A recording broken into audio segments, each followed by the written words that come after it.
बस आज खुशी के पापा मान जाए।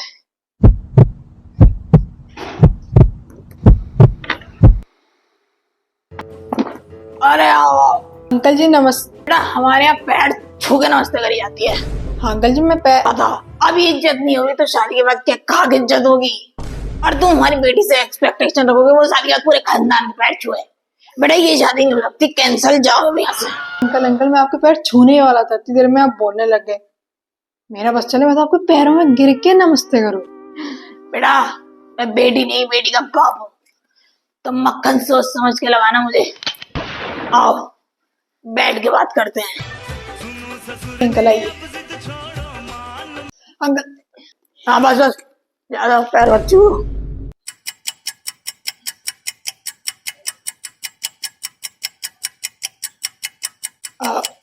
अंकल जी आप ऐसे क्यों घूर रहे हैं? बेटा मैं उस नजरिए से तुम्हें देखने की कोशिश कर रहा हूँ जिस नजरिए से मेरी बेटी खुशी ने तुम्हें पसंद करा। पर मुझे तुम पसंद नहीं आ रही किसी भी नजरिए से। अंकल जी एकदम से कोई पसंद नहीं आता, धीरे धीरे पसंद आते हैं। हाँ ठीक है, अपनी एजुकेशन के बारे में बताओ जरा। अंकल जी मैंने इंजीनियरिंग करी हुई है। दोपहर बाजार फिट में कितना सीमेंट लगेगा? अंकल इंजीनियर हूँ, मिस्त्री नहीं हूँ कोई। वाह वाह बेटा, मतलब तुम्हारे अकॉर्डिंग मिस्त्री होना गलत बात है। मिस्त्री होना बहुत बेकार है। मिस्त्री एक नीच इंसान होता है। बेटा जब खुशी छोटी थी ना तो मैं मजदूरी करके आता था, उसके लिए हमेशा 5 रुपए वाली मिठाई लेके आता था। इतना गरीब थे हम। लेकिन अंकल खुशी तो बता रही थी कि आपका शुरुआत से जूते चप्पलों का बिजनेस है।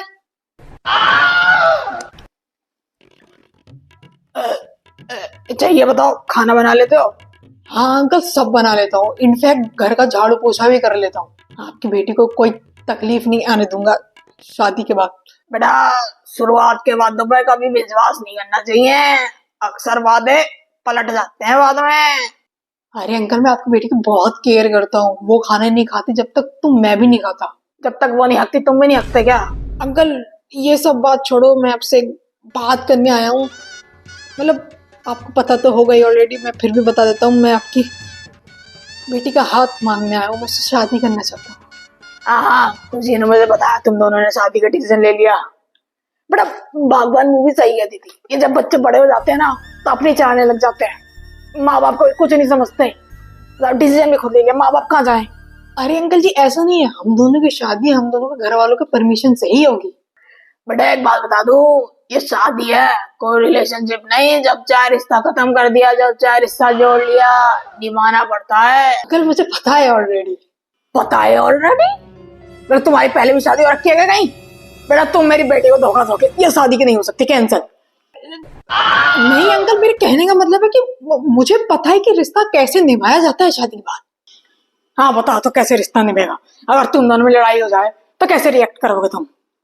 अंकल मैं कुछ रिएक्ट करूंगा ही, वो सुनाती रहेगी, मैं सुनता रहूंगा और एंड में मैं खुद ही सॉरी बोल दूंगा। वाह थैंक यू अंकल।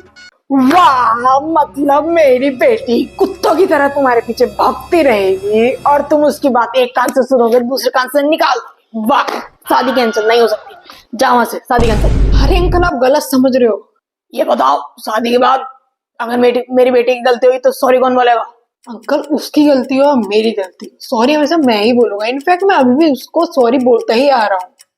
चलो इस बात में तो तुम मेरे पे गए हो, तुम्हारी आंटी से ही सबसे पहले मैं ही सॉरी बोलता हूँ। बेटा ये बताओ दहेज में क्या लोगे? अंकल जी कैसी बातें कर रहे हो, एक बाप अपनी बेटी दे रहा है, उससे बढ़कर क्या है हमारी, हमें दहेज नहीं चाहिए। वाह थैंक यू अंकल जी। वाह, अभी दहेज नहीं लोगे ताकि तुम शादी के बाद मेरी बेटी को परेशान करो, उसको प्रताड़ित करो। शादी कैंसिल बेटा नहीं हो सकती, जाओ वहां से। अरे अंकल जी ऐसा कुछ भी नहीं है, आप चाहे तो इस बारे में मेरे माँ बाप से बात कर सकते हो। हाँ ठीक है। अंकल जी वो मैंने और खुशी ने सोचा हम यहाँ शादी नहीं करेंगे। तो क्या मार्च में जाके करोगे? नहीं, हम लोगों ने सोचे हैं हम गोवा में जाके डेस्टिनेशन वेडिंग करेंगे, यहाँ पे बहुत कम ही लोग होंगे, स्पेशल गेस्ट।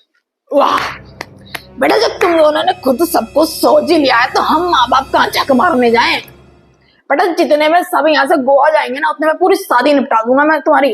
अंकल जी ज्यादा खर्चा नहीं होगा, साथ में मिलकर कर लेंगे ना खर्चा। बेटा हमारे रिश्तेदार ऐसे हैं, वो समुंदर देखेंगे तो हगने बैठ जाएंगे लोटा लेके। और सबसे पहले मैं आऊंगा, क्योंकि बेटा खुले में सोच करना बहुत अच्छी बात होती है और अच्छे से आती है। अंकल तो सिर्फ स्पेशल गेस्ट को इनविटेशन देंगे ना। Special guest? बेटा पूरे मोहल्ले की दावत खा रखी है मैंने, RST तक नहीं छोड़ी। 5 प्लेट खाना ना खाऊं जब तक पीछे नहीं हटता था। और किसी एक भी रिश्तेदार को न्योता नहीं दिया ना तो 9 महीने की प्रेग्नेंट लेडी के पेट जितना अपना मुंह भुला लेंगे। अंकल प्लीज मान जाइए ना, वरना खुशी मुझ पर गुस्सा होगी कि तुम पापा को नहीं मना पाए। Please uncle. अच्छा ठीक है, ये बच्चों की खुशी के आगे हमेशा माँ बाप को झुकना पड़ता है। Thank you uncle. अभी आया मैं जरा। मान ही गए अंकल। बड़ी देर हो गई, अंकल जी गए कहाँ हैं? कहीं मुझे घेरने के लिए शगुन तो नहीं लेके आ रहे हैं? बेटा अब बात पक्की हो गई है तो एक एक पैग लगाना तो बनता है ना। अरे अंकल जी ये सब मैं नहीं पीता, इनफैक्ट आपको भी नहीं पीनी चाहिए, नुकसान देती है। बेटा अब हम ससुर और दामाद हो गए, अब तुम ससुर जी की बात नहीं मानोगे, ये तो गलत बात है। अंकल मैं पीता नहीं और मैंने खुशी को भी प्रॉमिस कर रखा है मैं कभी इस चीज को हाथ नहीं लगाऊंगा। तो मैं अपने हाथ से पिला दूंगा। बताओ ये तो गलत बात हो गई। अब तुम शादी से पहले ही बात नहीं मान रहे, ना इज्जत कर रहे, तो शादी के बाद क्या खाक करोगे? मैं शादी कैंसिल कर दूंगा ऐसे तो। अरे नहीं अंकल जी मैं नहीं पीता, ऊपर से मैंने खुशी को प्रॉमिस कर रखा है, मैं नहीं तोड़ सकता। अरे बेटा छोटा सा पैग ले लो, खुशी को कुछ पता नहीं चलेगा, चिंता ना करो, मैं नहीं बताऊंगा। ले लो ले लो ले लो ले लो। ठीक है अंकल जी, अब आप इतना कह रहे हैं तो पी लेता हूँ। वाह बेटा, थैंक यू अंकल जी। वाह बेटा वाह, यही चेक कर रहा था मैं कि तुम पीते हो या नहीं। बताओ तुमने मेरी बेटी से करा हुआ प्रॉमिस तोड़ दिया। जो इंसान शादी से पहले पी सकता है वो शादी के बाद भी पिएगा, और मेरी बेटी को दारू पी के परेशान करेगा, उसको मारेगा। शादी कैंसल, शादी नहीं होगी, कोई शादी निकल। अंकल जी मेरी बात सुनो।